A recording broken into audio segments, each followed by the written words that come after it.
नमस्कार and good morning. Shrimati Chandrawal Gupta college भाषा देवदा के ऑनलाइन क्लासेज में आप सभी स्टूडेंट का हार्दिक अभिनंदन और स्वागत है। आज हम बीएड सेकंड ईयर का पेपर है fourth compulsory guidance and counselling unit first में निर्देशन और परामर्श का परिचय, टॉपिक के विभिन्न स्तरों पर निर्देशन की आवश्यकता और सब टॉपिक है मनोवैज्ञानिक दृष्टि से। पिछले वीडियो में हमने मनोवैज्ञानिक दृष्टि से इसका इंट्रोडक्शन पढ़ा। आज हम मनोवैज्ञानिक दृष्टि से निर्देशन की आवश्यकता के पॉइंट्स पढ़ेंगे। तो देखिएगा, फर्स्ट पॉइंट है व्यक्तित्व का विकास करने के लिए, यानी कि व्यक्तित्व का विकास करने के लिए मनोवैज्ञानिक दृष्टि से निर्देशन की आवश्यकता क्यों अनुभव की गई। व्यक्तित्व का संप्रति बहुत ही व्यापक एवं कठिन है, यानी कि व्यक्तित्व का जो संप्रति है, अवधारणा है, या जो व्यक्तित्व का जो कॉन्सेप्ट है वो बहुत ही व्यापक है और कठिन है। इसे समझना और इसका मापन करना इतना आसान कार्य नहीं होता, क्योंकि व्यक्तित्व की विशेषताएं एक न होकर कई होती है। बिल्कुल, क्योंकि यह है कि व्यक्तित्व का मापन करना बहुत कठिन कार्य है। व्यक्तित्व को समझना भी बहुत कठिन कार्य है। व्यक्तित्व को समझना, क्योंकि व्यक्तित्व की जो विशेषताएं होती है वो एक नहीं होती है। व्यक्तित्व की जो विशेषताएं होती है वो कई प्रकार की होती है। अलग अलग भिन्न प्रकार के व्यक्तियों में भिन्न प्रकार का व्यक्तित्व होता है। यानी कि एक व्यक्ति का व्यक्तित्व एक जैसा, मतलब सभी व्यक्तियों का व्यक्तित्व एक जैसा नहीं हो सकता। तो भिन्न प्रकार के व्यक्तियों का व्यक्तित्व भिन्न प्रकार का होता है। प्रत्येक विशेषता का व्यक्ति के जीवन में अलग ही महत्व होता है। बिल्कुल, कि प्रत्येक विशेषता का व्यक्ति के जीवन में अलग महत्व होता है। किसी व्यक्ति की जो विशेषताएं हैं, जो रुचि है, जो योग्यताएं हैं, वो दूसरे व्यक्ति में हमें नजर नहीं आएंगी या दूसरे व्यक्ति में हमें नहीं दिखाई देंगी। तो सभी व्यक्तियों का जो व्यक्तित्व का जो जीवन है, यानी कि प्रत्येक विशेषता का व्यक्ति के जीवन में एक अलग ही महत्व होता है, एक अलग ही उसका रूप होता है। इन विशेषताओं का मापन में विविध विधियों एवं प्रविधियों से किया जाता है। यानी कि जो व्यक्ति के व्यक्तित्व की जो विशेषताएं होती है उनका मापन विभिन्न प्रकार की विधियों से किया जाता है, विभिन्न प्रकार की प्रविधियों को प्रयोग में किया जाता है। जैसे मान लीजिए कि केस स्टडी करनी है, तो केस स्टडी के माध्यम से व्यक्ति के व्यक्तित्व की जानकारी प्राप्त की जा सकती है। साथ में अगर उसे निर्देशन देना है तो व्यक्ति के व्यक्तित्व में जो कमी होती है वो निर्देशन के माध्यम से पूर्ति की जाती है। आगे देखिएगा कि व्यक्तित्व के विकास को दिशा प्रदान करने के लिए निर्देशन सेवाओं द्वारा सहायता की जा सकती है। बिल्कुल, कि व्यक्तित्व के विकास को, यानी कि व्यक्ति अपने विकास में कहाँ असफल हो रहा है उसको दिशा देने के लिए, उसको मार्गदर्शन प्रदान करने के लिए निर्देशन सेवाओं की सहायता ली जा सकती है। निर्देशन सेवाओं के माध्यम से हम यह जान सकते हैं कि व्यक्ति का व्यक्तित्व ठीक प्रकार से विकसित हो रहा है या नहीं। यानी कि निर्देशन सेवा एक ऐसी प्रक्रिया है जिसमें हम यह पता कर सकते हैं, हमें यह ज्ञान हो सकता है कि व्यक्ति का व्यक्तित्व निखर रहा है या असफल हो रहा है, या व्यक्ति अपनी पहचान खो रहा है या व्यक्तित्व का विकास हो रहा है। तो निर्देशन सेवाओं के माध्यम से हम ये जान सकते हैं कि व्यक्ति का व्यक्तित्व ठीक प्रकार से विकसित हो रहा है या नहीं हो रहा है। इसमें कोई बाधा आ रही है। यदि कोई बाधा आ रही है तो फिर निर्देशन के माध्यम से उसकी प्रक्रिया को आगे बढ़ाया जाता है। व्यक्ति के व्यक्तित्व को जानना एक तकनीकी कार्य है। बिल्कुल, व्यक्ति के व्यक्तित्व को जानना एक तकनीकी कार्य है। तकनीकी कार्य से तात्पर्य यह है कि व्यक्ति के व्यक्तित्व को जानने के लिए व्यक्ति के पूरी केस स्टडी करनी पड़ती है, व्यक्ति का पूरा बायोडाटा निकालना पड़ता है, उसके इतिहास को जानना पड़ता है। यदि आप किसी व्यक्ति के व्यक्तित्व को जानने के लिए केस स्टडी करते हो तो उसके बचपन से लेकर उसकी जो उम्र होती है वहां तक का पूरा इतिहास निकालना पड़ता है। तो एक तकनीकी कार्य है। इसके मापन के लिए प्रशिक्षित व्यक्तियों का होना आवश्यक है। यानी कि व्यक्ति के व्यक्तित्व का मापन करने के लिए, व्यक्ति के व्यक्तित्व के विकास का मापन करने के लिए प्रशिक्षित व्यक्तियों का होना आवश्यक है, क्योंकि प्रशिक्षित व्यक्तियों के माध्यम से ही सटीक तरीके से और तथ्य के रूप में व्यक्ति के व्यक्तित्व को मापन किया जा सकता है।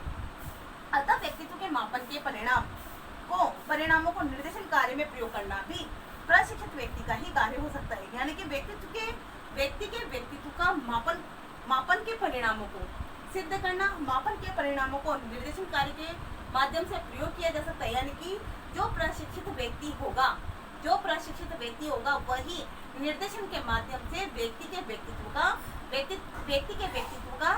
निर्देशन के माध्यम से उसका प्रयोग कर सकता है, उस कार्य को सटीक तरीके से सिद्ध कर सकता है, उस व्यक्ति के व्यक्तित्व का इतिहास को वो सही तरीके से सिद्ध कर सकता है। लेकिन इसमें आवश्यकता किसकी होगी? प्रशिक्षित व्यक्ति की सहायता लेनी पड़ेगी, यानी प्रशिक्षित व्यक्ति का होना आवश्यक होता है। और प्रशिक्षित व्यक्ति ही निर्देशन के माध्यम से, निर्देशन सेवाओं के माध्यम से इस कार्य को कर सकता है। इसलिए कहा गया है कि व्यक्तित्व का विकास करने के लिए प्रशिक्षित व्यक्तियों की आवश्यकता होती है, जिसके माध्यम से वो निर्देशन के द्वारा व्यक्ति के इतिहास को जान सके। नेक्स्ट पॉइंट है संवेगात्मक भावात्मक विकास के लिए। संवेगात्मक भावात्मक विकास के लिए, यानी कि भावात्मक विकास, मन के भावों के विकास के लिए भी निर्देशन की आवश्यकता होती है। तो ये भी मनोवैज्ञानिक दृष्टि से निर्देशन सेवाओं में इसको शामिल किया गया है। व्यक्ति के व्यक्तित्व का एक प्रमुख अंग है भावात्मक विकास, यानी कि व्यक्ति के व्यक्तित्व का प्रमुख अंग भावात्मक विकास है। क्यों? क्योंकि व्यक्ति अपने मन के भावों से कभी इमोशनल होता है, कभी गुस्सेल होता है, तो कभी ईर्ष्यालु होता है, तो कभी इतना भावुक हो जाता है कि दूसरे के दुख को देखकर वो द्रवित हो जाता है। यदि व्यक्तित्व में भावात्मक विकास का अभाव है तो वह असंतुलित रहता है। बिल्कुल कि यदि व्यक्ति के व्यक्तित्व में भावात्मक विकास का अभाव है, वो ना तो कोई क्रियाकलाप करता है, ना वो किसी के दुख को देखकर गर्वित होता है, ना किसी को देखकर उसकी हेल्प करता है, ना ही वो सहानुभूति जगाता है। तो ऐसे भावात्मक विकास का यदि अभाव होता है तो वह असंतुलित रहता है। वह व्यक्ति अपने व्यक्तित्व का विकास नहीं कर सकता, वो असंतुलित तरीके से जीवन यापन करता है। ऐसी स्थिति में व्यक्ति का व्यक्तित्व विकृत और असामान्य हो जाता है। बिल्कुल, यदि कंडीशन ऐसी आ जाती है तो व्यक्ति का व्यक्तित्व क्या हो जाता है? विकृत हो जाता है, असामान्य हो जाता है।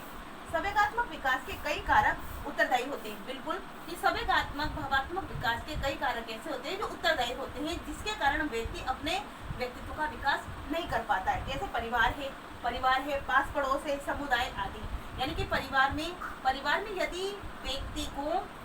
यदि किसी व्यक्ति को बार बार उसको डांटा जाता है, फटकारा जाता है, या बार बार उसी को डांट या फटकार मिलती है, तो उस व्यक्ति का जो व्यक्तित्व है वो नकारात्मक हो जाता है। इन परिवारों में संवेगों का ठीक प्रकार से संचालन की व्यवस्था होती है। यानी कि जिन परिवारों में संवेगों का ठीक प्रकार से संचालन की व्यवस्था होती है वे परिवार संगठित और सुदृढ़ पृष्ठभूमि वाले होती है। यानी कि जिन परिवारों में व्यक्ति के व्यक्तित्व के भावात्मक संबंधों की, संवेगों की ठीक प्रकार से संचालन की व्यवस्था होती है, यानी कि जो गलती करता है उस गलती पर ही यदि डांट मिलती है और उसको उसकी गलती रियलाइज करवाई जाती है, यदि इस प्रकार की कंडीशन सामने आती है, इस प्रकार की स्थिति सामने आती है, तो ऐसे परिवार संगठित होते हैं और सुदृढ़ पृष्ठभूमि वाले होते हैं। यानी कि व्यक्ति के व्यक्तित्व को निखारने के लिए या व्यक्ति के व्यक्तित्व को आगे बढ़ाने के लिए, विकास करने के लिए यदि व्यक्ति की गलती बता दी जाती है, उसको गलती रियलाइज करवा दी जाती है, तो वो उस जगह अपनी गलती को रियलाइज करके आगे बढ़ सकता है। यानी कि उसका व्यक्तित्व क्या होगा? निखर सकता है। तो जिन परिवारों में संवेगों को ठीक प्रकार से संचालन की व्यवस्था होती है, भावात्मक संवेगों के ठीक प्रकार से संचालन होता है, वे परिवार संगठित होते हैं, सुदृढ़ पृष्ठभूमि वाले होते हैं और ऐसे परिवारों में परिवार के सदस्यों में मधुर संबंध बने रहते हैं। और जिन परिवारों में संवेगों की पृष्ठभूमि का अभाव होता है, संवेगों का अभाव होता है, या मान लीजिए कि परिवार में किसी न किसी प्रकार की जो अभाव होता है, तो उस अभाव में जो पारिवारिक जो संबंध होते हैं वो मधुर नहीं बनते हैं, यानी कि वो मधुर बनने की उनकी कल्पना नहीं की जा सकती। तो ऐसे में व्यक्ति के व्यक्तित्व का भावात्मक संवेगात्मक विकास के लिए व्यक्ति को निर्देशन की आवश्यकता होती है और निर्देशन के माध्यम से व्यक्ति अपने संवेगों को, अपने भावात्मक विकास को आगे बढ़ा सकता है।